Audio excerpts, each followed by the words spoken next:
Sinabi niya na dating doktor siya. Patuloy kang magsinungaling, preso, ang sabi ngang manager ngang mamahaling restauran ng may kapaitan, tinitingnan ng may pahamak ang babaeng nasa katanghaliang gulang na nahuhugas ngang plato sa basang apron. Ang babae na ang magakamay ay nagligtas buhay maraming tao sa loob maraming taon. Nilunok ang kahihiyan tulad dati. At nagpatuloy sa paghuhugas mga plato para sa iba. Ngunit nang sa isang maluho at magandang kasal, ang anak ng isang kilalang mayaman sa lugar ay biglang bumagsak, humihingal sa nikikinang nasahig, at ang lahat ng kagalakan ng eleganteng panauhin ay naglaho, at ang kriminal na kinasusuklaman, ng lahat ay buong tapang na lumapit sa taong nangangatay, natigilan ang lahat. Mahal na mga kaibigan, bago natin ipagpatuloy, nais naming malaman kung saan kayo nanonood. Maligayang pakikinig sa inyong lahat. Ang mainit na tubig na may sabon ay halos sumusunok sa kanyang balat sa kabila ang manipis na goma ang kanyang guwantes. Noong una, ang daliring ito, nakabalot sa malinis na medikal na goma, ay nagligtas ng maraming buhay, tiwala at tumpak na nakokontrol ng surgical na instrumento. Ngayon, ang pangunahing alalahanin nila ay ang kuskusin ang natirang cranberry sauce sa mabibigat na porselanang plato. Matagal nang lumipas ang alaala ng malupit na liwanag ng surgical lamp, pinalitan na ang maputlaw na dilaw na liwanag sa mababang kisamengang lababo ng restauran. Taong iyon ay 2004. Ang restauran na Golden Rooster ay itinuturing na destinasyon ng mga mataas na antas ng lipunan. Dito pumupunta ang mata upang gumastos ng walang tigil, ipagdiwang ang matagumpay ng mga negosyo, at magsagawa ang mamaluho at magandang kasal. Ang kusina ay palaging puno ng at agyo na hindi matanggap. Ang mainit na langis ay nagpipistang bayan sa malalaking kawali, tumatanggi ang makutsilyo, at nakmumura ang makusinero. Si Maria Santos ay nakatayo sa tabi ng malalim na metal na lababo, dahan-dahang inihahagis ang bawat plato sa kumukulong tubig. 43 siyang taong gulang. Ang makapal. Maitim na buhok na may ilang puting hibla ay nakatali ng mahigpit sa ilalim ng puting tela na nakabalot sa kanyang ulo. Ang kanyang maggalaw ay nananatiling matipuno, pantay-pantay, walang anumang kalabisan. Ito ang propesyonal na ugali ng isang surgeon na tumutulong sa kanya na mapanatili ang kanyang lakas sa mga operasyong tumatagal ng maraming oras. Nakbukas ang plastik na pinto, nakpapasok ng hangin sa mainit at mabahong kwarto, at sumunod si Eduardo Cruz, ang may bahay ng restaurant. Isang lalaking halos 30 taong gulang, nakatupi ang buhok paliha, nagpapalakas ng matamis na pabango ng panlalaking kolon. Ang amoy nga pampalasa at piniritong karne sa kusina ay agad na nagagaw atensyon. Tinanaw ni Eduardo ang marurumik na plato ng may pahamak. Mga intelektual, tulok ba kayo? Ang sabi niya ng dahan-dahan, pinahaba ang patinig. May handaan para sa 40 tao sa loob ng kalahating oras.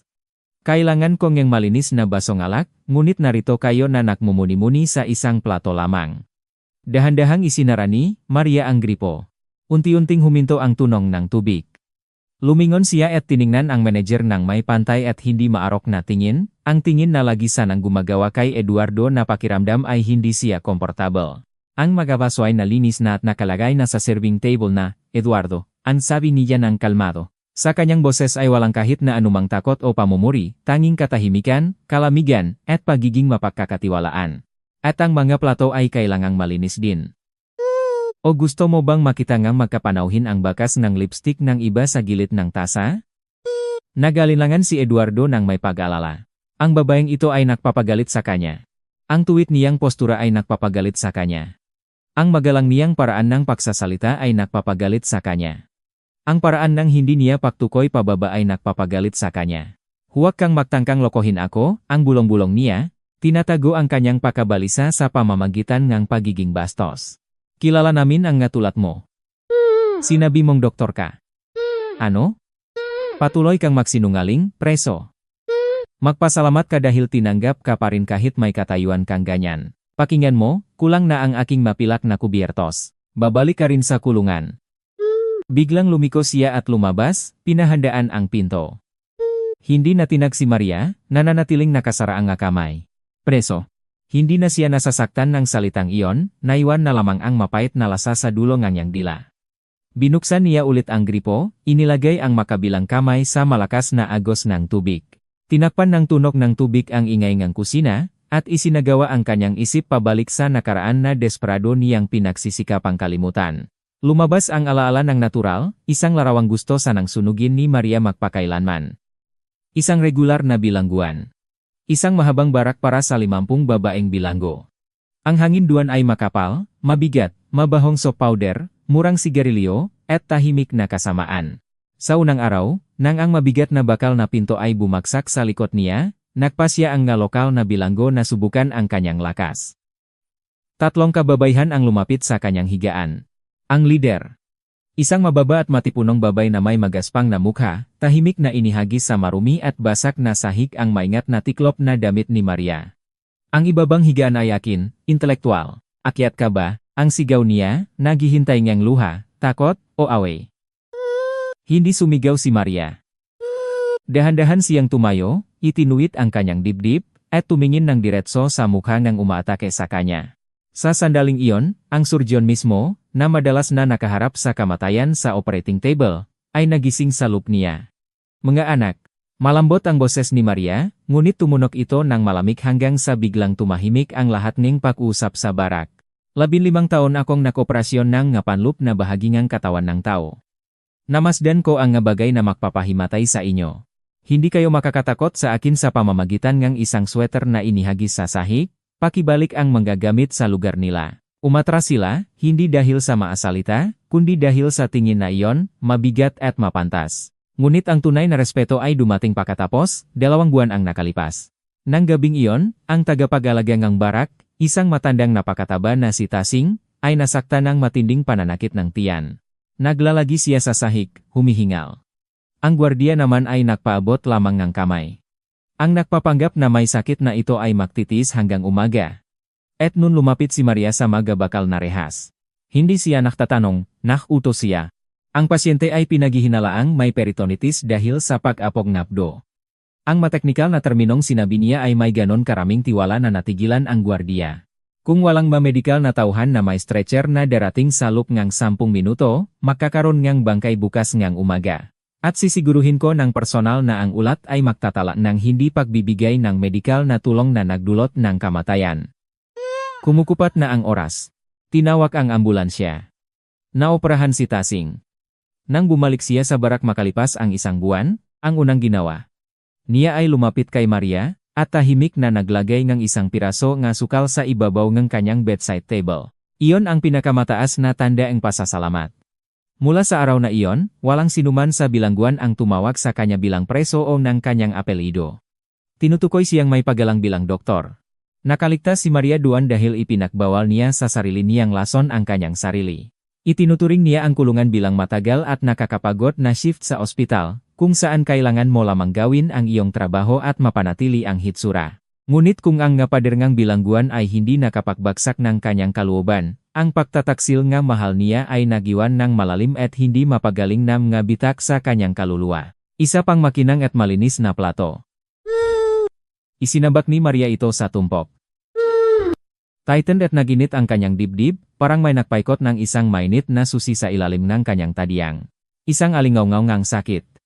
Lagi itong biglang dumarating. Naalala niya ang korte. Isang mainit na araw nong Hulyo. Tumunok ang martilyo ngang hukom at ang tuyong, walang damdaming mga salita nga hatol. 3 taon sa bilangguan.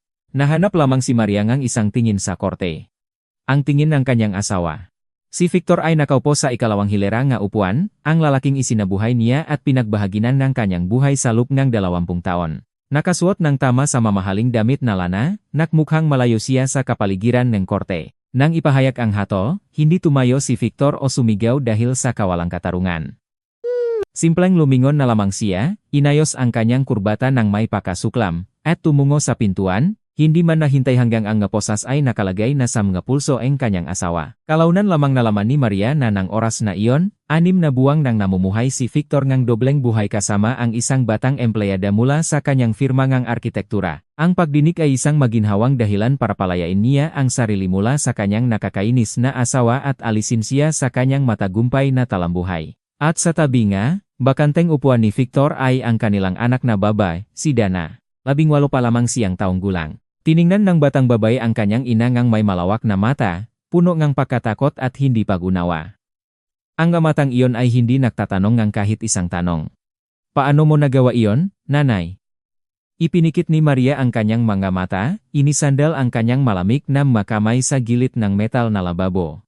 Paano mo nagawa iyon, nanay? Sa kapalaran na araw na iyon 3 taon na ang nakalipas, dumating ang tawag mula sa universidad. Nahulog si Dana sa hagdan, nawalan ng malay at pinahihinalaang may balingang bungo. Si Maria, ang doktor na nakaduti, nakmadaling lumabas ngang pinto, punong takot ng isang ina. Pumunta ka na, Maria, tumakbo ka sa iyong anak, ang pagyaya ni Aling Tessie, ang matandang midwife, na nakmadaling lumalapit. Siya ay mapunong ang katawan at mapula ang pisngi. Malambot niyang hinalungkat ang balikat ni Maria.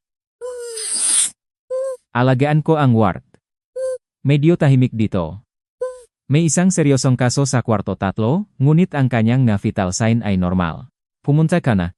Kaya ko ito. Hindi napansin ni Maria ang amoy ngang alak na lumutang mula sa balat ni Aling Tessie. May selebrasyon sa staff room para sa anibersaryo ng department head, at ang determinadong tingin ng midwife ay wala na. Pumunta si Maria upang bisitahin ang kanyang anak, at sa gabi, lumala ang kondisyon ng kritikal na pasyente, si Aling Tessie. Takot na mapansin ng emergency resuscitation doctor na siya ay lasing. Hindi siya tinawag upang itago ang kanyang kapabayan. Nagmadali siyang palayain ang pasyente at pahuwaintulan siya patungong bahay ng kinabukasan ng umaga.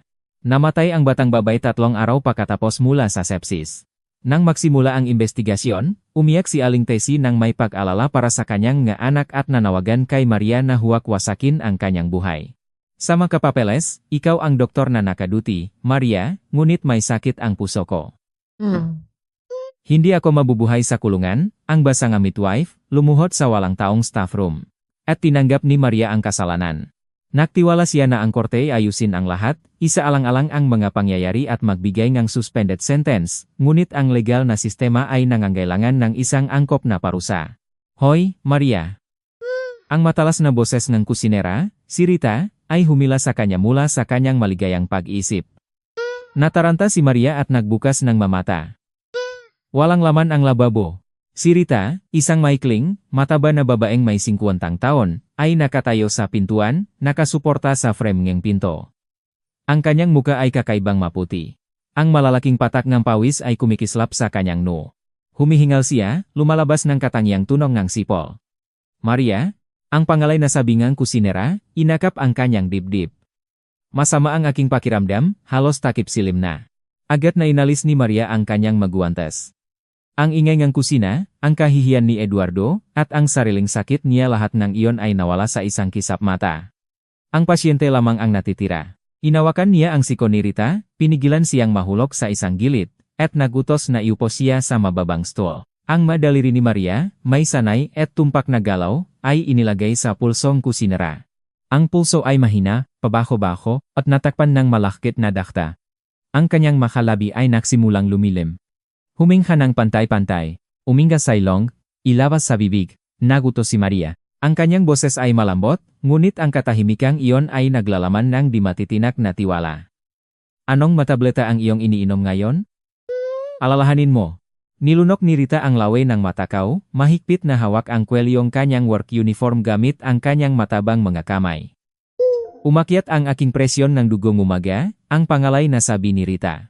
Ibinigay sa kanyang ang kapitbahay ang ilang bagong tableta, iniisip na nagsisimula sa titik na tse. Mabilis na sinaalala ni Maria ang mga karaniwang gamot. Siyempre, isang beta-blocker, pag-isip niya. Mayroon silang kanitong side effect.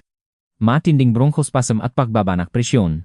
Kailangan ng mainit na tisaan na maraming asukal at higa ng nakaangat ang paa. Sa sandaling iyon, nagbukas ulit ang pinto. Sumugod si Eduardo sa lababo, hinahampas ang kanyang katat na notepad.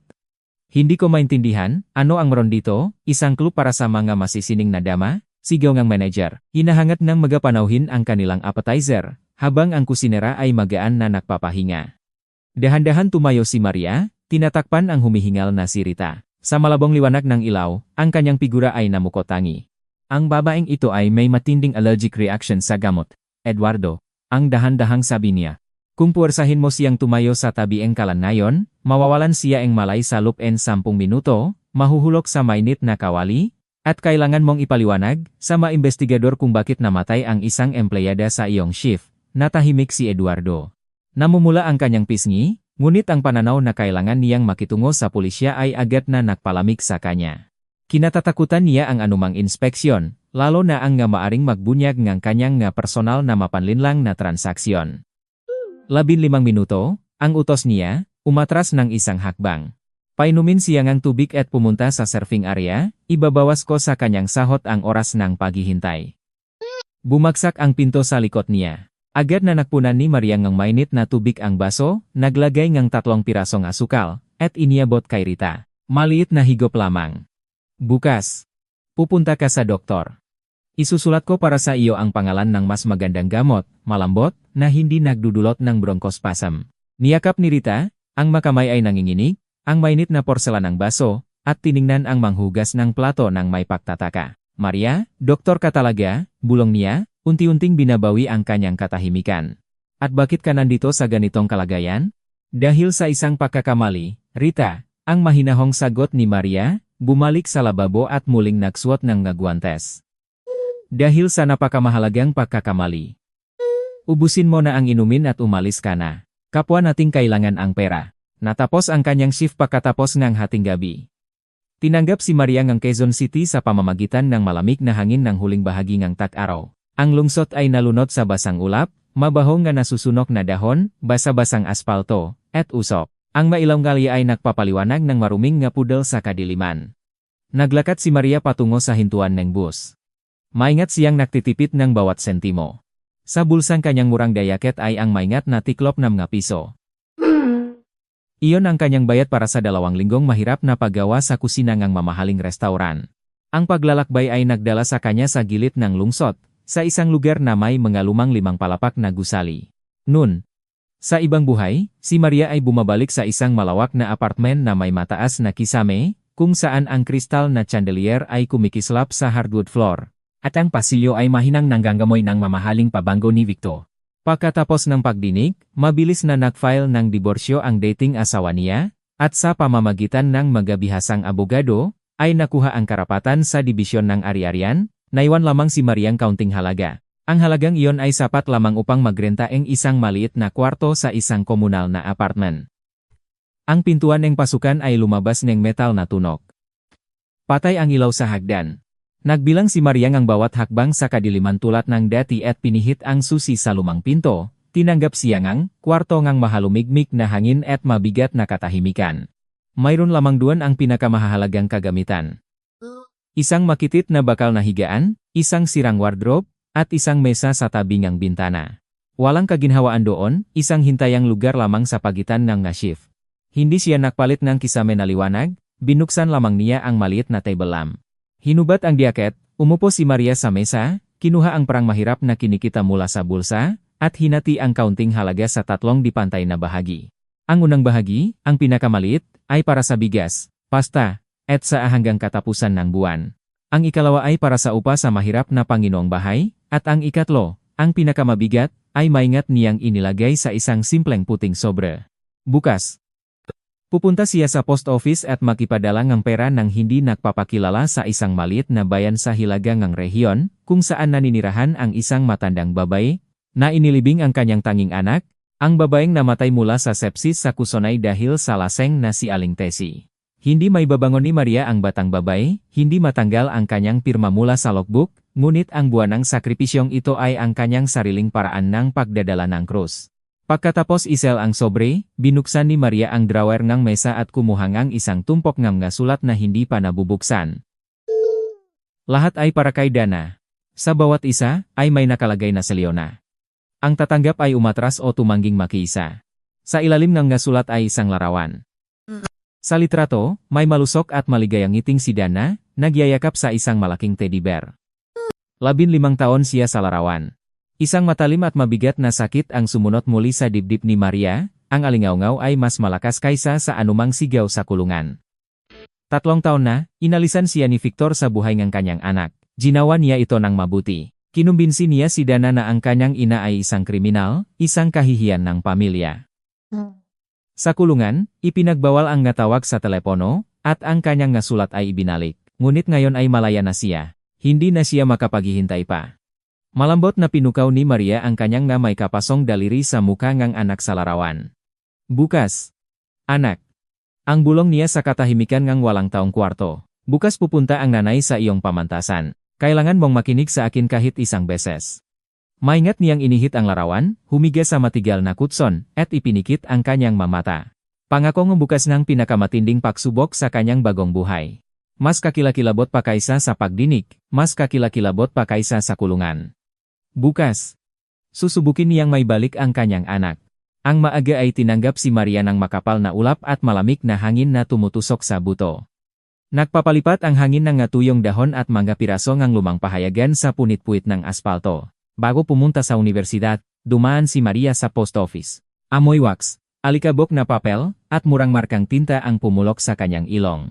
Pumila siya sa counter at naglagay ng isang tumpok na piso sa mesa eksaktong 10,000 piso.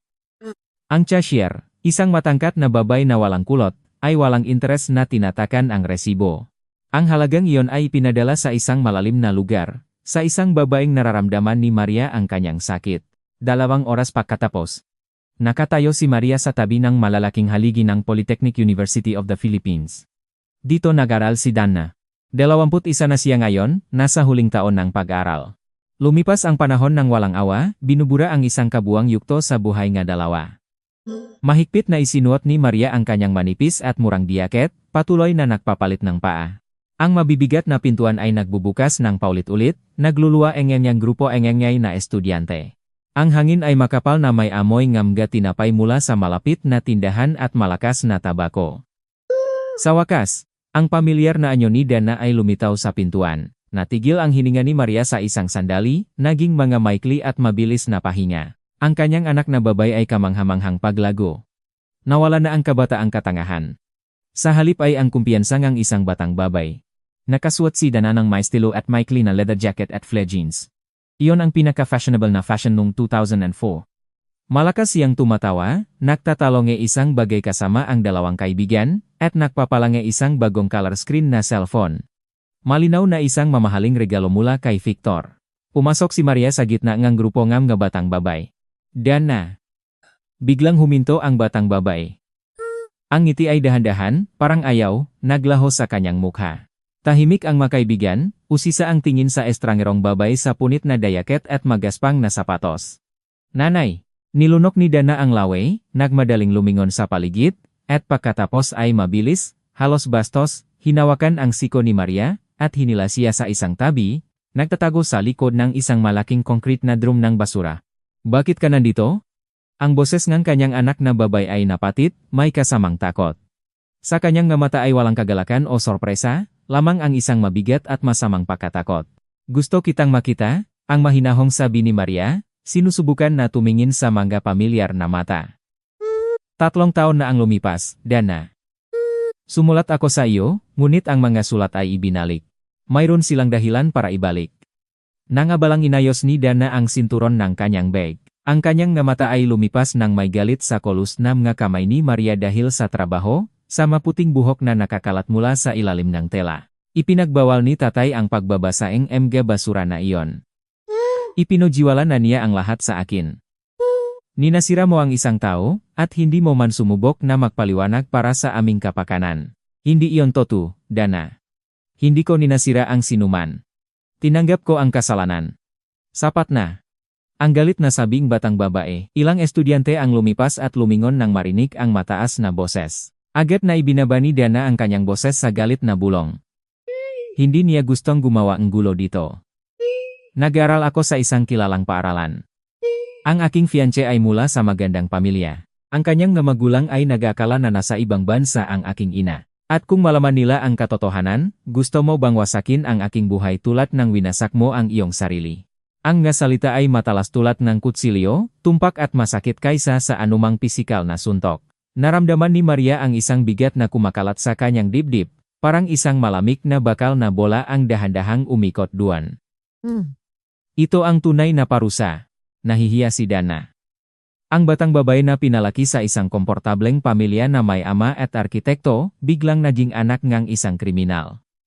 Ang katayuang ito ay naging dungis para sa kanya, isang malalim na sugat na desperadong tinaatakpan ng magagandang damit at manggakatang isip na kwento tungkol sa pamumuhay sa ibayong dagat. Dalubhasa ring pinagsamantalahan ni Victor ang sitwasyon, ginawa si Maria na isang halimaw sa mga mata ng kanyang sariling anak. Iniunat ni Maria ang kanyang kamay, gusto lamang na mahawakan ang manggas nganak, ngunit mabilis na umurong si Dana. Huwag mo akong hawakan, ang rinig niya. Bumalik ka sa pinangalingan mo. Wala na akong ina. Mayroon lamang akong isang amang nagbabayad ng aking matrikula at nag-alaga sa akin. Biglang lumiko ang batang babay at nagmadaling lumakat, nag-alala patungo sa hintuan ng bus. Hindi siya lumingon. Nanatiling nakatayo si Maria sa tabi ng malaking konkret na drum ng basura. Ang nga tao ay dumaan, ang lungsot ay alingaw-ngaw nga mayabang ng paa. Sa malayo, tumunog ang isang busina. At nakatayo siya doon, binging ang umalingaw na kawalan. Ito ang alingaw-ngaw ng sakit na dahil dito ay kusanglop na lumusong siya sa kailaliman. Ang sakit ng pagmamahal ng higit sa buhay ng isa, ngunit inaabandonang hanapin ang kaligtasan ng sarili. Nagsimulang umulan ng paunti-unti mula sa kulay abong langit. Itinaas ni Maria ang kwelyo ng kanyang diaket. Kailangan niyang pumasok sa trabaho. Sa restauran na Golden Rooster, kung saan nag-aabang sa kanya ang tumpok na marurumik na plato at ang mapanuyang si Eduardo. Nagpapatuloy ang buhay, hindi nagbibigay ng oras upang magtiis ng matagal na paghihirap. Dahan-dahan siyang naglakad patungo sa hintuan ng tram. Bawat hakbang ay isang napakalaking pagsisikap, parang biglang nadagdagan ang grabidad ng maraming beses. Nang gabing iyon, ang restauran ay parang isang naligalik na pugat ng langgam. Ang paghahanda ay nagpapatuloy para sa isang malaking okasyon. Ang kasal ng tanging anak ni Boris Mikhailovich, isang lalaki na ang pangalan sa Quezon City ay binibigkas lamang ng may malalim na paggalang. Ang mayaringang isang malaking kumpanya ng produksyon at konstruksyon ay nagpasya na ipaksaya ang kasalan ng kanyang tagapagmana ng may kaharian kalidad na karangyaan. Nagtakbo-takbo si Eduardo sa pagitan ng kusina at sala, patuloy na nagbibigay ng masayang nga instruksyon. Hindi tumitigil ang kanyang nga daliri sa pagpapala ng kanyang diaket. Alam niyang mabuti na kung perpekto ang handaan, isang malaking bonus at posibleng promosyon ang naghihintay sa kanya. Kung may masamang mangyari, gagawing pulbo siya. Mga intelektual. Ang sigaw niya, sumusugot sa lababo. Bukas. Kailangan kang maaga ng 2 oras. Nagdadala sila ng isang tumpok ng kristal mula sa Maynila. Kailangan mong hugasan ang bawat basong kamay. Kung masisira mo kahit isa, magtatrabaho kang libre sa loob ng 1 buwan. Mahinahon na tumango si Maria, hindi man itinaas ang ulo mula sa pagliha ng malaking kawali. Naintindihan ko, Eduardo. Darating ako ng alas 8 ng umaga bukas. Muli. Ang kalmadong tono niya ay nagpagulo sa manager. Lumapit siya ng mas malapit, nagpapalakas ng malakas na pabango. Bakit ka ganyan kalmado? Ang kintap mata niya. Inaakala mo bang hindi ko makikita ang dahilan para palayasin kita? Mayroon kaming magandang negosyo, at sinisira mo ang imahe nito. Tandaan. Isang hakbang sa kaliwa, isang hakbang sa kanan, at sabay kitang maglalakad sa labas. Ang trabaho ko ay hugasan ang mga plato, ang sagot ni Maria, tinitingnan ang kanyang nabaluktot na refleksyon sa makintap na metal. Hanggat malinis ang nga ito, hindi mo ako masisisisi. At ang imahe ng isang negosyo ay binubuong ang kalidad ng pagkain, hindi ngang talambuhay ngang nahuhugas ng plato. Namula si Eduardo at binuksan ang kanyang bibig upang ibuhos ang kanyang galit. Ngunit sa sandaling iyon, isang nakakatakot na basak nga mapinggan at isang pinigilan na hiyaw ngang isang babay ang lumakpas mula sa kusina. Biglang namutla si Eduardo. Ang kanyang payat na mukha ay nabulok ngang galit. Sumugot siya mula sa lababo, halos itutulak ang plastik na pinto mula sa mga nito. Mahinahon na isinara ni Maria ang gripo, pinunasan ang kanyang nga kamay gamit ang magaspang na tuwalya, at sumunod sa kanya, ayon sa ugali ay itinabi ang sariling nga alalahanin. Sa ospital, natutunan niyang agad na lumipat mula sa sariling sakit patungo sa kasawian ng iba. Nakaupo si Rita sa tiles ngang sahig sa gitna ngang malawak na kusina. Isang maruming kulay pulang cranberry sauce ang kumalat sa paligid niya, nalulunot sa mapiraso nga sirang mahal na plato, nakasandal ng mabigat ang kusinera sa metal na serving counter, humihingal. Bulag ka na. Ang pakay ni Eduardo, tumutulo ang laway. Tinapik niya ang kanyang nikikinang nakatat na sapatos malapit sa mga piraso. Ito ay ang espesyal na pakain para sa mesang bagong kasal. 2,000 piso bawat piraso. Papawin kita. Magtatrabaho ka para sa mapinggang ito habang buhay. Ang kusinero, isang mataba na lalaki na may bigote, ay umiling lamang ng may pag-alala, hindi nakikialam. Ang natitirang mga manggagawa ay kumikining ng may takot, natatakot na matumbok ang geram na yung gali na manager. Mabilis na lumapit si Maria kay Rita at lumuhod sa harap niya, kahit na ang hem ng kanyang work apron ay agad na binasang pulang malakit na sarsa. Rita, tingnan mo ako, ang matibay na utos niya, hawak ang mukha ng babae ng makabilang kamay. Ang balat ng kusinera ay kakaibang maputla, may kulay dilaw na tono. Umikot ang kanyang ulo, nakaramdam siya ng pagdudual, at mga nakniningning na tuldok ang lumitaw sa kanyang paningin. Paulit-ulit na tumango si Rita. Nahulog ang maluha sa kanyang makinis na pisngi. Maria, hindi ako nagpalit ng gamot. Ang binanggit mo ay napakamahal. Nagpasya akong ubusin ang dati kong gamot. Dumating ang sakit tulad ng suntok sa likod ng ulo. Lumukop ang kadiliman. Lumayo sa kanya. Ang sigaw ni Eduardo, nakatayo sa harap ni Maria. Huwag kang mak-acting. Siguradong lasing siya. Parehong maalis kayo rito nang may bahid sa rekord. Dahan-dahan tumayo si Maria. Isang malamig at mapanganib na apoy na minsan ay tumahimik sa pinakakilalang nga preso sa kolonya ay nagsimulang magnining sa kanyang na mata. Eduardo, malambot ang boses ni Maria, ngunit ang bawat salita ay mabigat tulad ng tingga. Ang babaeng ito ay nakakaroon ng hypertensive crisis dahil sa maling pagpipili ng gamot. Kung hindi mo itigil ang pagsisigaw ngayon at pabayaan siyang maging tahimik, ang kanyang madaluyan ng dugo sa utak ay maring pumutok. Handa ka bang managot sa isang stroke sa lugar ng trabaho sa pinakaimportanteng araw ng kasal ngayong taon? Si Boris Mikhailovich ay marahil hindi magiging masaya kung darating ang pulisya at ambulansya sa kanyang espesyal na araw. Ang pagbanggit sa pangalan ng makapangyarihang panauhin ay may kagilagilalas na epekto sa manager.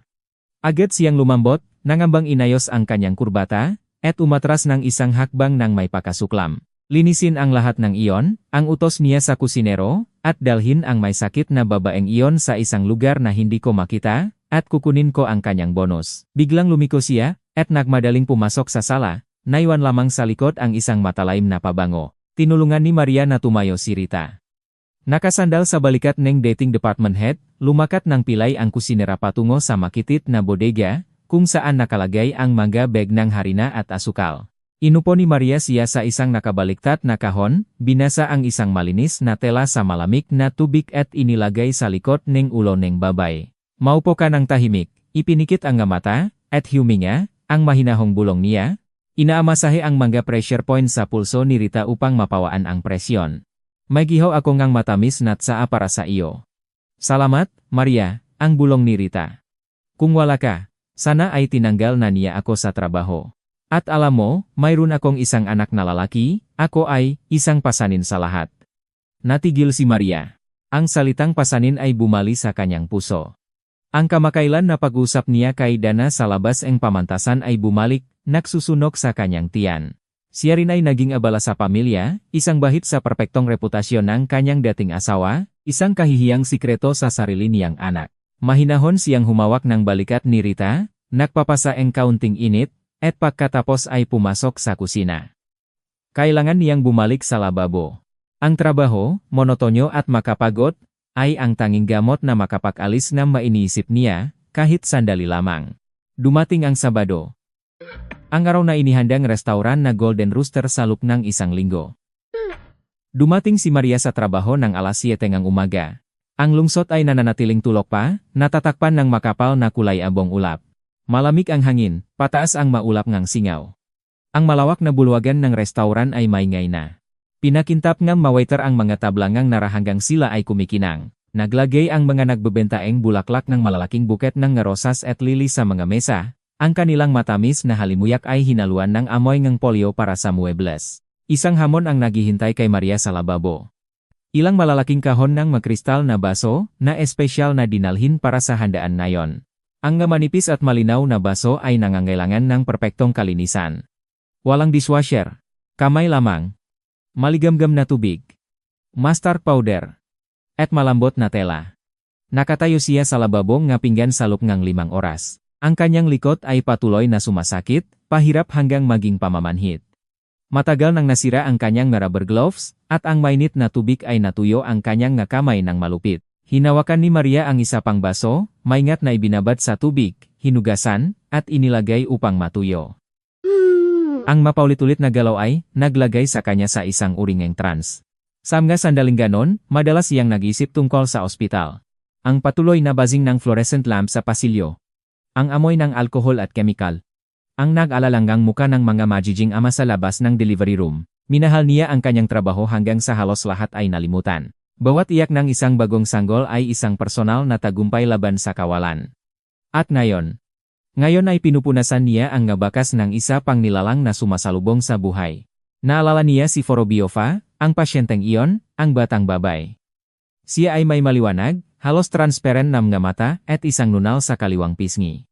Naalala ni Maria, ang bawat detalyeng kanyang mukha, naalala ang pag-eksamina sa kanya sa oras ng pagupa.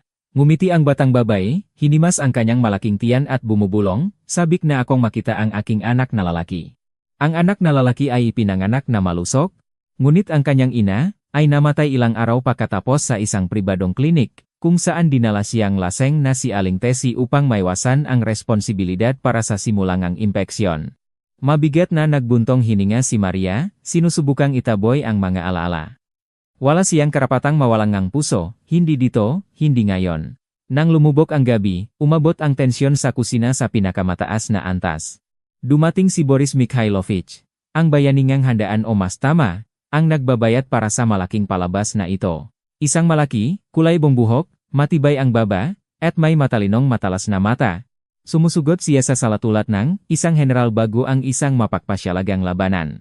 Namutla si Eduardo, napawingang pawis na tumakbo sa likod, tinitingnan ang negosyante ng may pagpapakumbaba.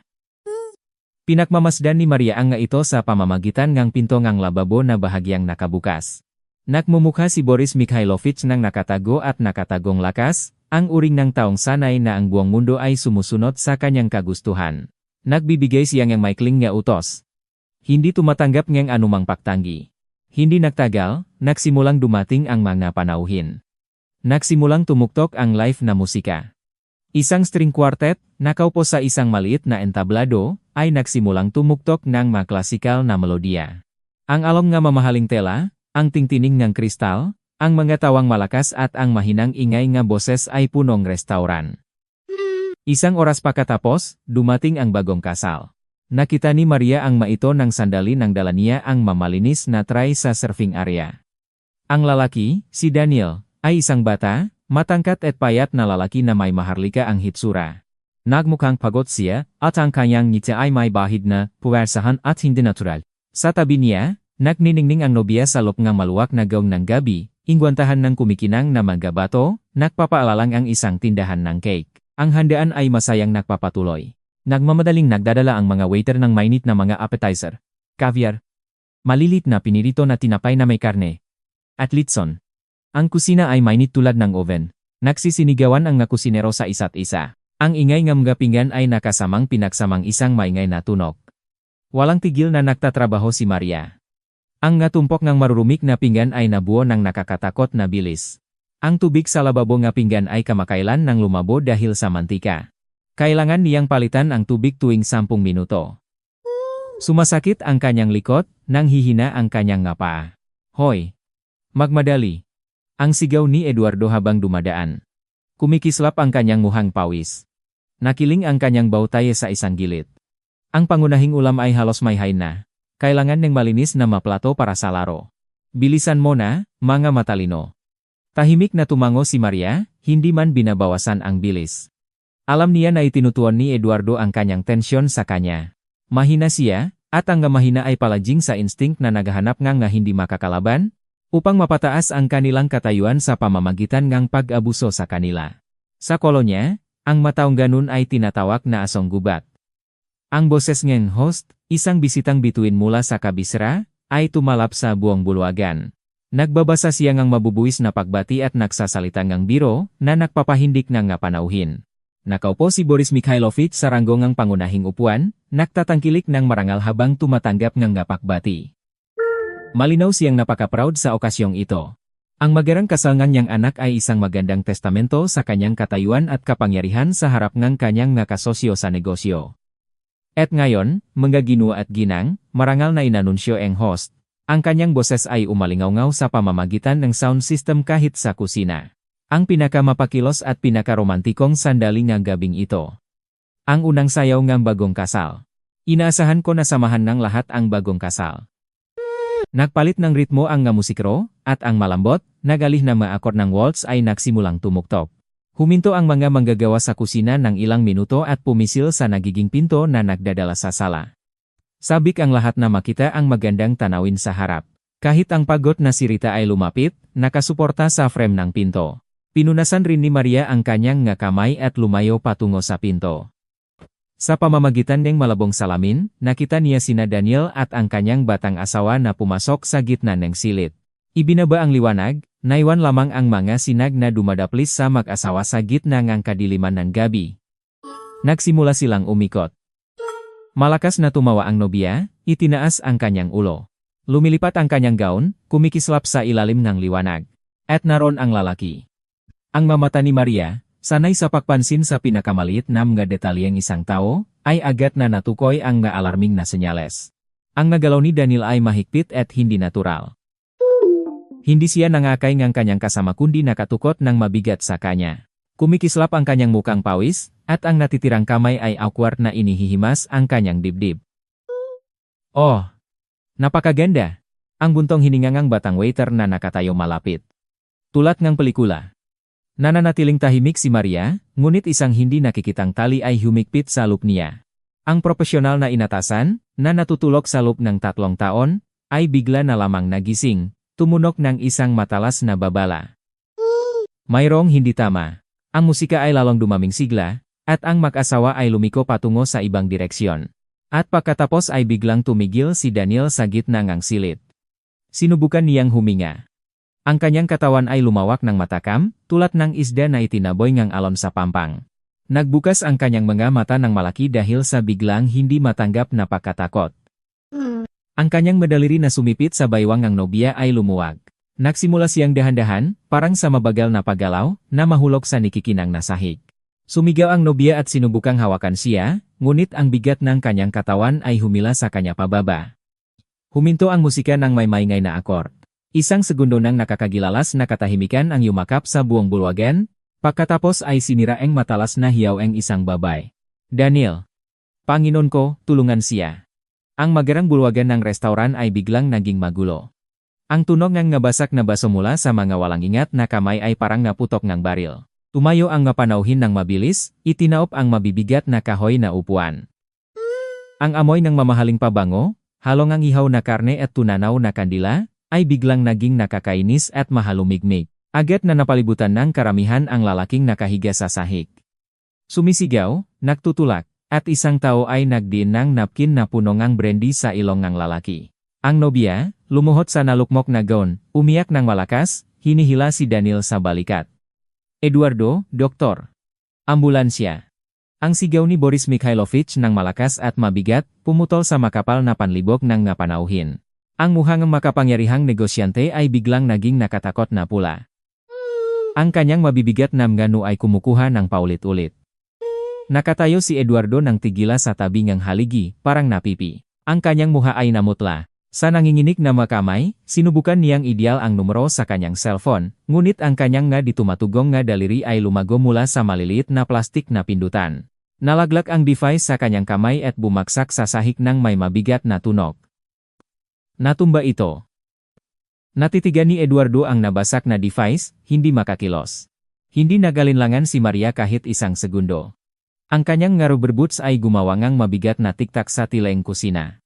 Itinulak niya ang swing door at sumugot sa sala. Ang work apron ay punong cranberry sauce at sabon, ang tela sa ulo ay buong bilis na nakagapos, at ang mamapulang kamay mula sa mabugat na singaw. Nagmukhang maling lugar siya sa gitna ng mga babaeng nakawasak ang gown at mga lalaking nakasuot ang suit, ngunit hindi na iyon mahalaga. Buong lakas niyang itinulak ang mapanauhin, mas malakas kaysa sa inakalang maaari niya.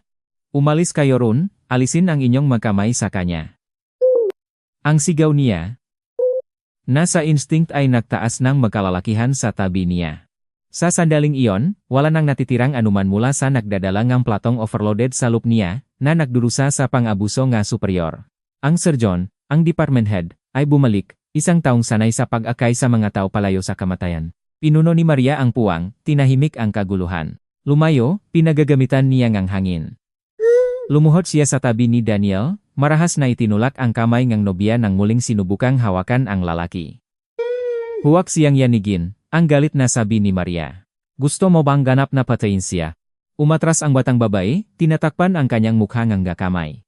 Yumuko si Maria sa lalaki. 3 segundo lamang ang kinailangan niya para masuri ang kanyang kondisyon. Ang kanyang balat ay kulay abong, ang lugar sa paligid ng kanyang bibig ay namamaga.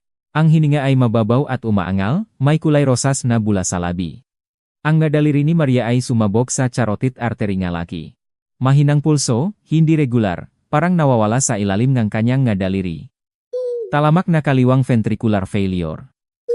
Pulmonary edema. Bawat minuto ay may halaga. Saan ka pupunta, preso? Bigla. Isang nalitong iyak mula kay Eduardo ang lumakpas. Sumugot ang manager sa kanya, lumuwa, sinusubukang hawakan ang kanyang balikat. Boris Mikhailovich, siya ang naguhugas ng plato, hindi siya normal. Seguridad, ilabas ang babaeng gulol na iyon. Hindi man lumingon si Maria. Itinulak niya ang kamay ni Eduardo at tumingin ng paitaas sa malamig na mga mata ng amangang lalaki na nakatayo sa tabi niya. Ang inyong anak ay nasa cardiogenic shock pagkatapos ng isang talamak na atake sa puso, ang sabi niya, tumingin ng diretso sa mga mata ni Boris Mikhailovich. Bawat sandaling pag-aatubili ay nakbabayat kayo ng buhay. Itaboy ang gulong na ito palayo habang inililigtas ko ang inyong anak. Ang utos na tinig ng nahuhugas ng plato, sa maruming apron, ay napakataliwas sa kanyang hitsura na ang negosyante ay hindi man nakpabago ng sandali. Ngunit ang insting ng kaligtasan na nakpatagal sa kanya sa malupit na mundo ng negosyo, noong 1990 ay nagsabi sa kanya, mapakakatiwalaan mo ang babaeng ito. Alam niya ang kanyang ginagawa. Lumabas ka. Mabigat na inubo si Boris Mikhailovich, hindi tinitingnan si Eduardo. Agad na itinulak ng dalawang matibay na bodyguard ang namumutlang manager sa isang gilid. Mabilis na kumilos si Maria. Kailangan kong ilang men's jackets. Bilisan nyo. Ang utos niya sa karamihan. I-roll ang mga ito. Ilang panahon ang agad na nagmadaling inalis ang kanilang mamahaling Italiano na jacket, ibinibigay sa babay. Mabilis ngunit maingat niyang itinaas ang likod ni Daniel, inilagay ang nakatiklop na jacket sa ilalim ng kanyang likod at ulo. Pinilit siyang maging sa posisyong seminakaupo.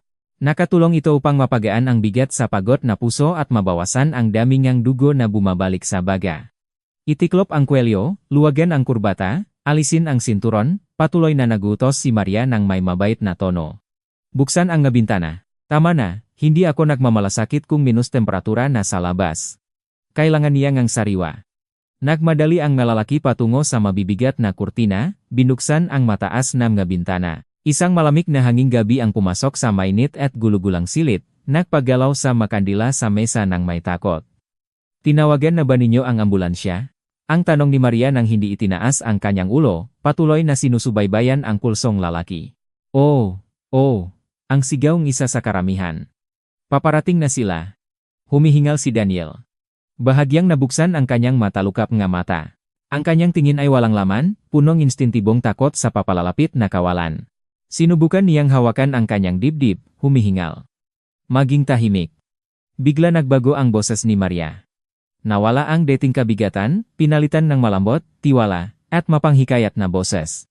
Yumuko siya malapit sa kanyang mukha, binaliwala ang karamihan. Tumingin ka sa akin, ako lamang. Ang pangalan ko ay Maria. Ako ay isang doktor. Hindi ka mamamatay ngayon, naintindihan mo ba? Hindi ko hayaang mamatay ka. Huminga kayo kasama ko. Maikli ang pahinga, mahaba ang paglabas. Subukan mo. Tiningnan ng lalaki ang pawis at magulang na babaeng nakaharap sa kanya na parang siya ay isang diyosa. Ang kanyang tiwala ay kumalat, napawi ng kaunti ang kanyang takot. Sinubukan niyang tularan ang ritmo ng hininga niya. Bahagyang bumaba ang umaangal na tunog, bagaman ang kanyang malabi ay nananatiling maputla. Nitroglycerin? Ang malakas na tanong ni Maria, hindi inilalayo ang mga mata mula sa pasyente. May nitroglycerin o validol ba dito ang sinuman? Pang-emergency. Naghahanap ang karamihan sa kanilang magbulsa at pitaka. Mayroon ako. Ang sabi ng isang matandang lalaki na may tungkot, lumapit kay Maria, inaabot ang isang maliit na bote na may pin at may malilit na tableta sa loob. Mahusay. Maingat niyang inilagay ang tableta sa ilalim ng dila ni Daniel. Ang panahon ay parang bumagal. Naging isang makapal at malakit na tar. Lumuhod si Maria sa mahirap na sahig. Nararamdaman ang malamig na hangin mula sa bintana. Ngunit hindi niya maring hayaang matakot siya. Ngayon, Ang buhay nga lalaki ay nasa kanyang makamay, nararamdaman ang pagod na tibok ng puso nito na humihinto at namumuok sa ilalim ng kanyang nga palat. Nakatayo si Boris Mikhailovich malapit. Nakasandal ng mabigat sa gilid ng serving table. Ang lalaki na kulay abong buhok, sanay na ayusin ang nga problema sa pamamagitan ng isang tawag sa telepono o isang malatang cash, ay natuklasang siya ay ganap na walang magagawa. Tiningnan niya ang naguhugas ng plato, ang kanyang tingin ay halo ang takot, pagtataka, at konting malabno na pag-asa. Sa malayo, sa pamamagitan ng ingayng lungsot sa gabi, tumunog ang siren ng ambulansya. Ang tunog ay lalong lumakas, papalapit sa gusaling restauran. Paparating na sila, anak, paparating na sila, ang bulong ni Maria, mahigpit pa rin hawak ang kamay ni Daniel. Ginagawa mo ng mabuti, ginagawa mo ng mabuti. Mabilis na pumasok ang koponan ng rescue sa silid. Tatlong lalaki sa azul na uniform, may kasamang mabibigat na orange na bag. Mabilis na lumapit sa gitna ng karamihan. Ang doktor. Isang matangkat na lalaki na may 40 taon, may manggakulusot sa mukha, ay ibinaba ang kanyang bag sa sahig at lumuhod sa tabi ni Maria. Ano ang meron dito? Ang tanong niya ng maiksi, binubuksan ang bag. Agad na sumagot si Maria, sa tuyong, propesyonal na wika. Talamak na kaliwang ventricular failure, pulmonary edema. Pinahihinalaan ko ang malawak na anterior myocardial infarction. Mahina at hindi regular ang pulso. Hindi ko nasukat ang presyon ng dugo, ngunit visual na assessment ay critical ang antas. Inayos ko ang posisyon. Binuksan ko ang mga bintana at ibinigay ang nitroglycerin sublingual. 3 minuto na ang nakalipas. Ang medikal na tauhan, si Constantino, ay natulala sa isang sandali, nagtataka sa babay sa maruming apron. Isang malinaw, tumpak na ulat, perpektong pre-emergency na mga pamamaraan. Lahat na ito ay taliwas sa kanyang hitsura. Naintindihan, kasamahan, ang tango niya ng may paggalang. Gagawin na namin ito. Kailangan nating mabilis na maglagay ng IV line. Ihanda ang oxygen mask at defibrillator, kung sakali. Pinakawalan ni Maria ang kamay ni Daniel, at dahan-dahan, mahirap, tumayo mula sa kanyang posisyon na lumuhod. Isang sakit ang bumali sa kanyang gulugot. Lumayo siya, nagbibigay daan sa koponan ng emergency. Ang tensyon na pinigil siya sa loob ng 10 minuto ay nagsimulang lumambot, nag-iwan ng isang hindi comfortable na walang laman at nanginginig sa mga tuhod. Nang mayos ngunit mabilis na kumilos ang nga espesyalista. Dinaluyan nila ang pasyenteng na stabilis ngunit nananatiling kritikal patungo sa stretcher sa gitna ngang mapanauhin at itinulak siya patungo sa pintuan. Tumakbo ang nobya sa likod, pinupunasan ang maluha sa kanyang mukha. Nagtayo nang nagugulat ang mga panauhin. Ang handaan ay nawasak ng hindi na maaring ibalik. Mahinahon na tinipon-tipon ng mamusikero sa entablado ang kanilang nga instrumento. Lumiko si Maria upang tingnan ang amangang lalaki. Nakatayo pa rin si Boris Mikhailovich sa mesa. Bigla, natitisod siya. Ang kanyang malaking katawan ay awkward na yumuko. Naupo siya ng bigla sa upuan, hawak ng isang kamay ang kwelyo ng maputing-puting barong. Ang mukhang ang bilyonaryo ay namula. Nagsimula siyang humihingal, umangal. Boris Mikhailovich nagmadaling lumapit sa kanya ang isang kasama. Mabigat na nagbuntong hininga si Maria. Nagpapatuloy ang shift. Lumayo siya patungo sa humihingal na lalaki, pinunasan ng likod ng kanyang kamay ang basa-basang nu. Itinulak ni Maria ang nag-aalalangang kasama ni Boris Mikhailovich sa isang gilid. Ang daliri niya ay napatong sa pulso ngang negosyante ng pamilyar at malakas.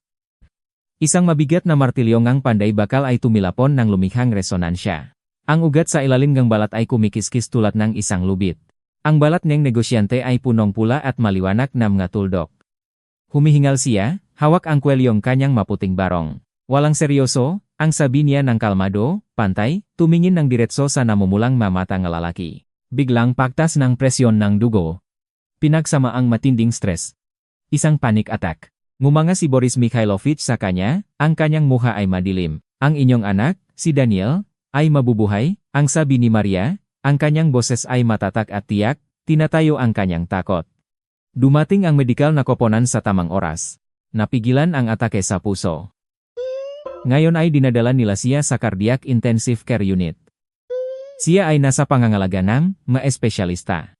Ngunit kung hindi kayo titigil sa pag-alala ngayon, maari kayong mapunta sa katabing kwarto, at wala nang tumulong sa batang lalaki. Huminga ng malalim. Huminga sa ilong, ilabas sa bibig. Pakinggan ang aking boses. Pinulot niya ang isang hindi pa naubos na basongang mineral water mula sa mesa at ibinigay sa lalaki. Uminom ng kaunti. Malamig. Makakatulong ito sa pagpapatahimik ng mga spasms na daluyan. Ang bilyonaryo ay masunurin, tulad ng isang bata, iniangat ang labi sa manipis na gilid ng baso. Ang kanyang mabigat na dibdib ay dahan-dahang bumababa at tumaas. Ang ngapula at kulay rosas na bahid sa kanyang pisngi ay nagsimulang lumabo, nagbibigay daan sa normal na kulay ng balat, ang kanyang hininga ay mas regular na. Inihiliran niya ang kanyang sarili sa nakaukit na upuan at nagbuga ang matagal at malalim na buntong hininga. Ano ang pangalan mo? Ang tanong niya ng magaspang, kumapit ang mata sa babay. Maria, iniligtas mo ang aking anak, Maria, sinabi ng doktor. Ang bawat segundo ay mahalaga. Kumikilos kayo ng may tiwala na parang araw-araw kayong nagliligtas ng mga tao mula sa gilid ng bangin. Sino kayo? Naguhugas ako ng mga plato dito. Boris Mikhailovich.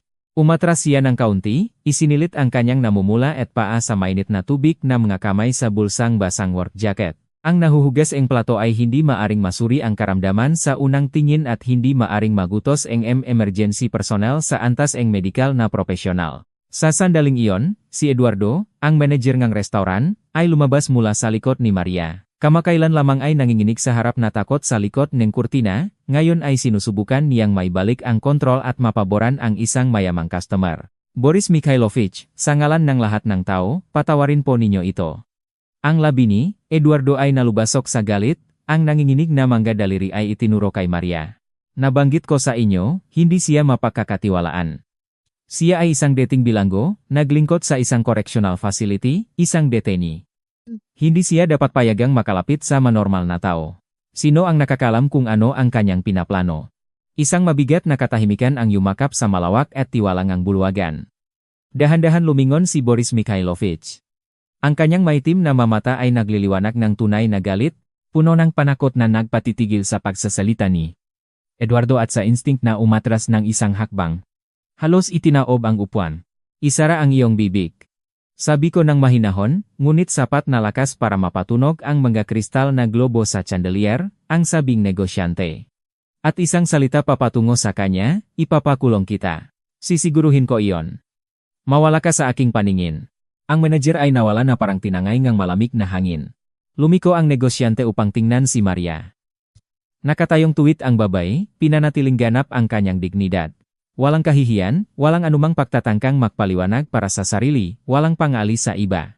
Ito ang pinaka-impress na pinakasa kanya. Sanay siya na may mataong nag-aliw sa kanya sa araw at gabi, upang makuha ang sarili nilang benepisyo, ngunit ang babaeng ito ay tumingin sa kanya na parang sila ay makapantay. Ano ang iyong kasalanan, Maria? Ang direkta niyang tanong. Artikulo 217. Kapabayaan na nagdulot ng pagkamatay ng isang tao dahil sa kapabayaan. Tahimik niyang sagot, parang binabasa ang tuyong sipi mula sa isang ulat. Ako ang doktor na nakaduti ng isang batang babae na nanganganak ay namatay sa ward. At ikaw ba ay tunay na responsible? Mapait na ngumiti si Maria. Mula sa sulok ng kanyang mata, napansin niya ang nga waiter na mahiyain na nagsisimulang kolektahin ang nga piraso nga basak na salamin. Tapos na ang handaan. Dahan-dahang umalis ang nga panauhin. Nagpasya ang kortina oak. Ayon sa mga dokumento, ang lahat ng responsibilidad ay akin. Hindi niya binanggit si Aling Tessie, hindi inilalarawan kung paano siya nakmadaling pumunta kay Dana nang nahulog siya sa hagdan. Ang pagtatanggol sa mahina ay isang mahirap na bagay. Tinanggap niya ang kasalanan mula ng unang araw ngang kanyang pagpasok sa maruming kamarteng iyon, at hindi siya naknanais na ipagpalit ang kanyang trahedya para sa simpatiya ngang isang makapangyarihang lalaki. Mabigat na tumayo si Boris Mikhailovich mula sa kanyang upuan. Gamit ang relo na ibinigay ngang isang tahimik na gwardiya, lumapit siya patungo kay Maria. Ang taong nagligtas sa aking anak mula sa clinical death ng may ganoong katahimikang kalamigan ngayong gabi ay hindi maaring makasala ng criminal negligence, ang sabi niya ng tiyak. Naintindihan ko ang natao ng mas mabuti kaysa sa puso. Makikipag-ugnayan sa iyo ang aking abogado bukas. Hintayin ang tawag. Maikli siyang tumango, parang nakukumpirma ng isang walang salitang kasunduan, at pagkatapos ay lumayo patungo sa pintuan. Ang manalitong panauhin ay sumunod sa kanya, nagbubulong sa isa't isa. Pinakmasdan ni Maria ang kanilang nga bakas. Kahit paano, lahat ay nanganggako sa kanya ng isang bagay bukas. At ngayon ay mayroon pa siyang isang tumpok ng kristal at kawali na hindi pa nililinis. Lumiko siya at pumunta sa kusina. Ang swing door ay dahan-dahing nagsara sa likod niya, ganap na inihiwalay ang maputlang liwanag ng walang taong sala mula sa init, amoy ngang pampalasa, at murang sabon ng mundo ang kusina. Isang nakamamatay na katahimikan ang yumakap sa lababo. Si Rita, pagkatapos na bahagyang makabawi mula sa kasuklam-suklam na karanasan, ay nakaupo sa isang kahon at pinunasan ang mga nalinis na plato ngang malinis na tela. Maria, ang bulong ngang kusinera, tinitingnan siya ngang mamatang malawak pa ang pagtataka. Nakita ko ang lahat sa pamamagitan ng isang puwang. Iniligtas mo siya mula sa kabilang buhay. Paano ka nandito kasama namin, nagyuyukto sa mga basura? Tunay kang isang banal. Tahimik na lumapit si Maria sa lababo at binuksan ang mainit na tubig. Ang mainit na agos ay sumugod sa kanyang asul at namumula ng mga kamay, ngunit halos wala siyang naramdamang pisikal na sakit. Ang mukha ni Dana ay muling lumitaw sa harap niya, hindi mabilang na beses sa maaraw na ito. Maganda. Maayos.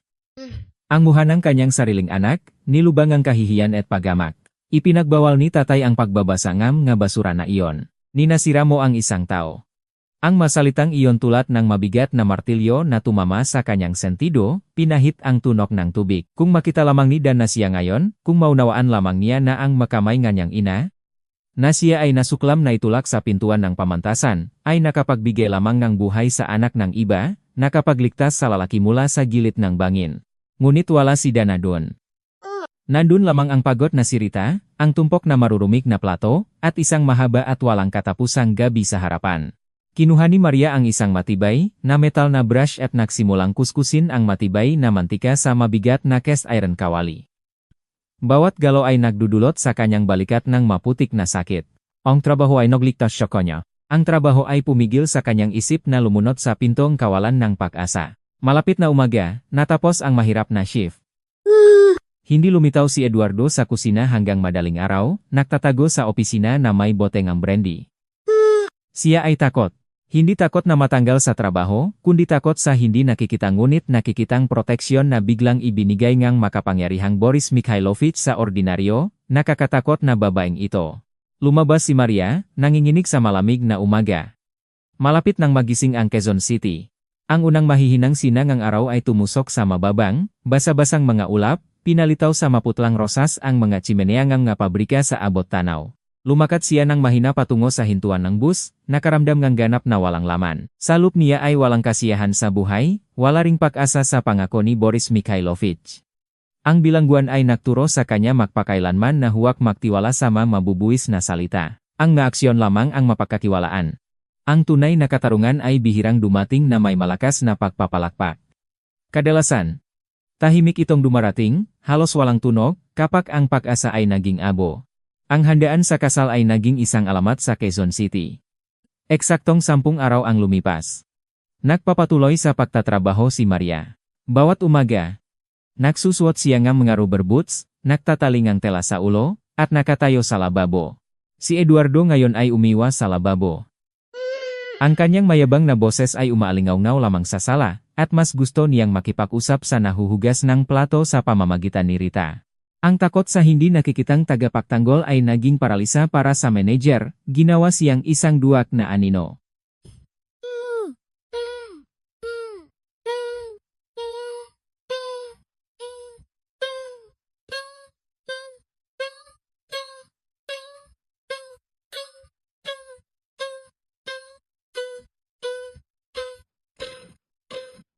Naguhugas NG plato si Maria, nakikinig sa patuloy na busing NG lumang ref. Bigla, nagbukas ang pinto. Dun ay nakatayo hindi si Eduardo o kahit sinong kusinero, kundi isang matangkat na lalaki sa mamahaling cashmere coat at seryosong salamin. May hawak siyang tumpok nga dokumento. Maria Santos. Pantay ang kanyang boses ngunit malinaw na may paggalang. Dahan-dahan niyang isinara ang gripo, pinunasan ang mga basang palat sa apron. Dependasyon nagtatanong. Ako po ay si Iyo Reyes. Ako ang pinunong seguridad at senyor na abogado ni Boris Mikhailovich. Pumasok ang lalaki sa loob, tila hindi napapansin ang matas na halumigmig at amoy ng chemical na panghugas. Kailangan nating makipag-usap. Mas mabuti kung hindi dito. 15 minuto pagkatapos, naupo sila sa isang malayong mesa sa walang taong restauran. Si Eduardo, maputla tulad ng harina, ay personal na nagdalangang isang makintap na saang berde at agad na nawala. Binuksan ni Ilya Reyes ang isang tumpok ngang dokumento, at naglagay ngang isang tumpok ngam nga papeles sa mesa. Hindi sanay si Boris Mikhailovich na magsalita ng wala sa oras, sinimulan ng abogado, maingat na pinakmamasdan ang mukha ni Maria. Ang aming mataw ay nagsagawa ng isang independenteng investigasyon sa mga pangyayari 3 taon na ang nakalipas. Nilasap namin ang mga archives ng ospital at nakipanayam sa mga dating empleyado. Ngunit pinakamahalaga, nahanap namin si Aling Tessie. Nang binanggit ang pangalang iyon, isang mabigat at umalingaw-ngaw na kawalan ang nabuo sa loob ni Maria. Ang kanyang madaliri, nakalagay sa mainit na ibabaw ng baso, ay nanginig. Naninirahan siya sa isang bahay sa labas ng lungsod, nag-alaga ng mamanok at tumatanggap ng maginhawang pensyon, patuloy ng lalaki, ang tono ay tuyong may bahit ng pahamak. Sa simula ay nagtangkang magpakita ang pagkagalit, ngunit nang ipakita namin sa kanya ang kopya ng duty schedule, ang salaysay ang gwardiya na nagpapatunay na nakuha niya ang susi sa staff room kung saan ginanap ang selebrasyon ng gabing iyon, at ang medical na record ng namatay, kung saan ay may malinaw na palatandaan ng palsipikadong pirma, umiyak siya. Tahimik si Maria. Ang hangin sa silid ay biglang naging mabigat. Ilang beses niya naisip ang sandaling ito, nakahiga sa mahirap na higaan ng kulungan, inisip ang katotohanan na ilalabas, ang dungis ng isang kriminal ay alisin mula sa kanya. Ngunit ngayon, habang tinitingnan ang maayos na sulat sa pagtatapat ng iba, naramdaman niya lamang ang napakalakas na pagod na lumukop sa kanya. Nagsulat siya ng kumpletong pagtatapat sa opisina ng abogado. Inilalarawan ng pagtatapat ang detalye kung paano niya itinago ang pagiging lasing, kung paano niya binalewala ang lumalang kondisyon ng pasyente, at kung bakit niya ninakaw ang pagkakataon na pumunta ka sa iyong anak. Itinulak ni Ilya Reyes ang unang papel patungo sa kanya. Ang kaso ay muling bubuksan batay sa mga bagong natuklasang pangyayari. Ang iyong kriminal na record ay mabubura. Bakit ninyo ginawa ito? Ang mahinahong tanong ni Maria, tinitingnan ang abogado ngang matalas, may timnam nga mata. Bakit mag-abala para sa isang estranyer? Maaring gumamit si Boris Mikhailovich ng para upang tubusin ang buhay ng kanyang anak. Bahagyang ngumiti si Ilya Reyes nang may pakikiramdam. Gumagaling si Daniel. Kahapon, inilipat siya mula sa intensive care patungo sa regular na ward. Kinumpirma nga doktor.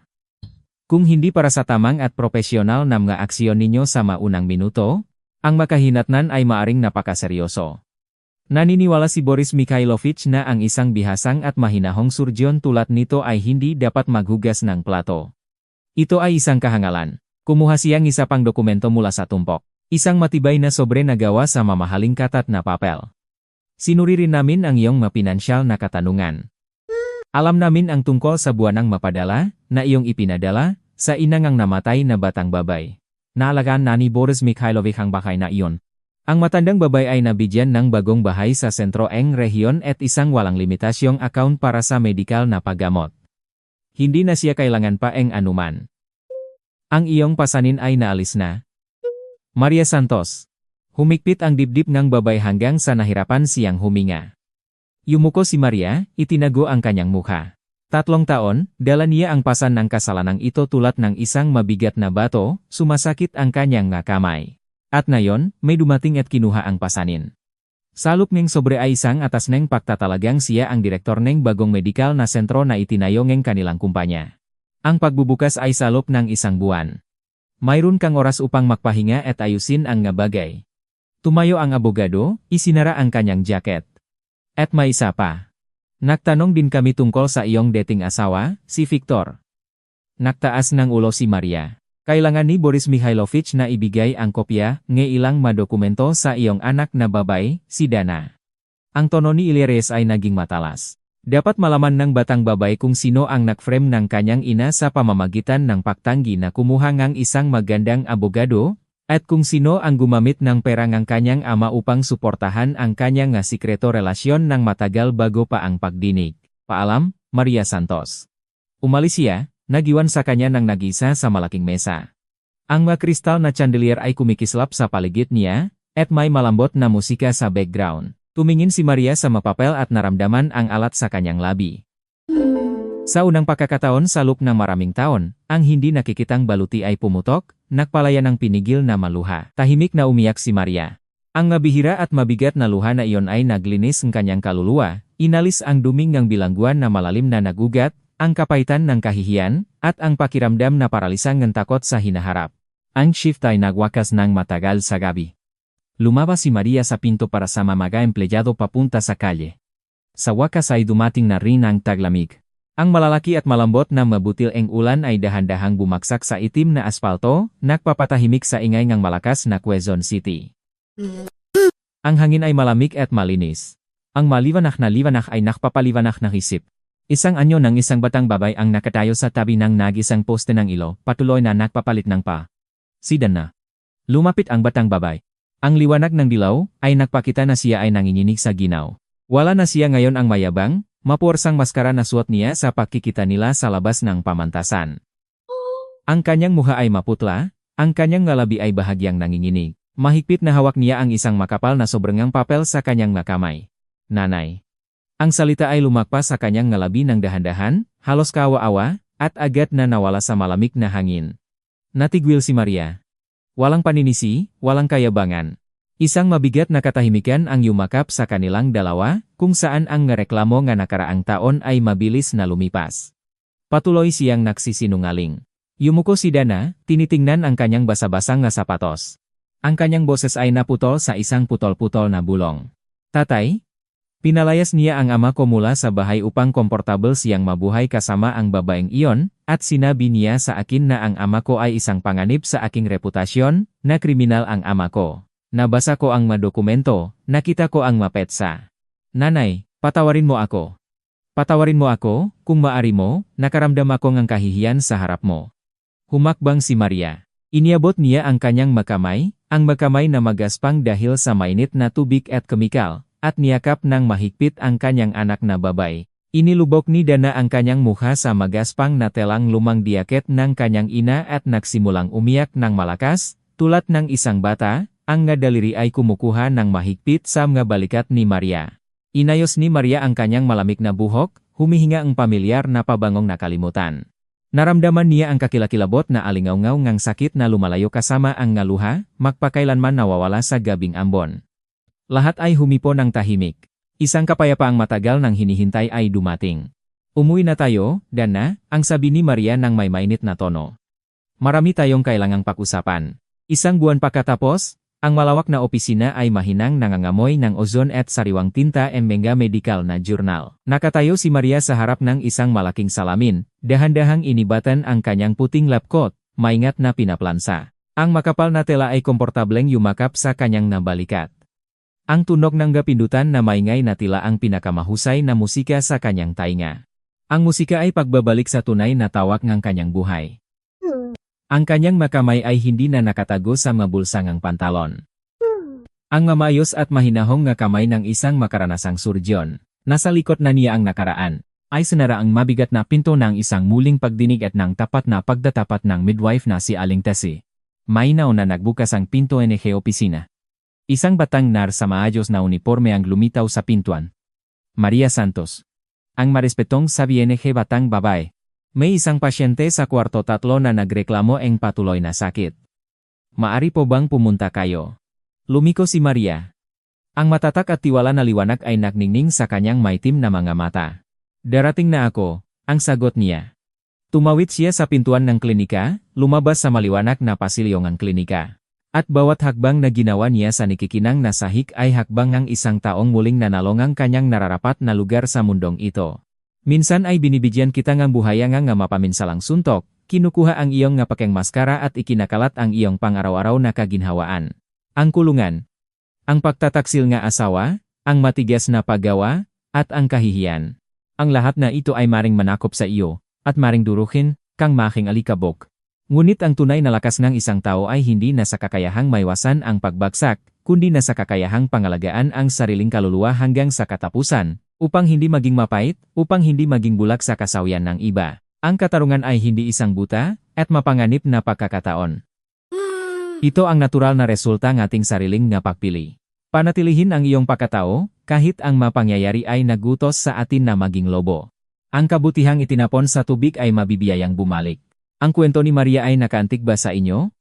Ano ang inyong gagawin kung nasa kalagayan niya kayo, na nahaharap sa malupit na pagtataksil nga pinakamamahal? Maari ba ninyong patawarin ang inyong anak na babae?